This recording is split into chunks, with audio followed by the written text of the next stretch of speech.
Hey, what's going on, good people? It's Gardner Douglas, your oyster ninja. As you know, I'm a professional oyster shucker, nationally ranked, Army veteran, which has nothing to do with oysters, but I just wanted to let you know if you didn't know.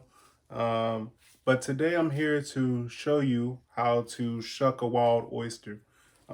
It's was oyster season period right now, and the wild oysters are nice and fat, which is great right now. Um, Now, the key difference between wild oysters and farm raised is just like wild oysters, like sometimes you can get some wild, crazy oysters like this.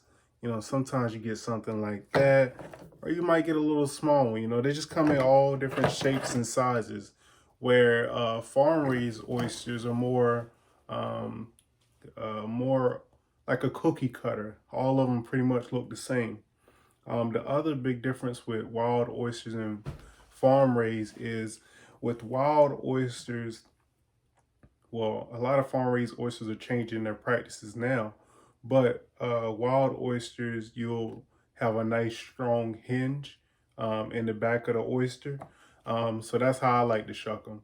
So I'm going to show you how to hinge shuck a wild oyster. That's the best technique, in my opinion, for shucking wild oysters. If you ask a Maryland guy who's used to stabbing everything, they'll probably have a different technique for you. But in my opinion, hinging, going through the back of the oyster is the best way.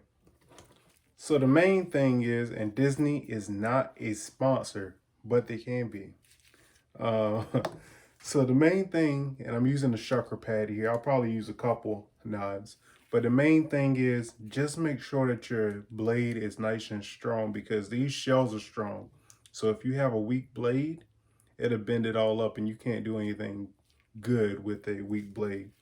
So you want to put the blade right in the middle of the two shells and then just kind of wiggle where you can feel both of the shells. Like you can't move left, can't move right, and then just twist it like a doorknob. Boom. And you just heard that pop. Now the juice is flowing out and you just want to pop it so you can get that gap. And then you just want to ride that bottom shell until you hit the adductor muscle. And that is a good shucked oyster. And you just want to do that a couple times just to get in the rhythm. Uh-oh. Get in there good. Turn. Pop to get a gap. And then cut the adductor. I'm going to try another one.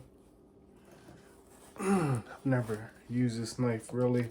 This is an Australian knife, actually.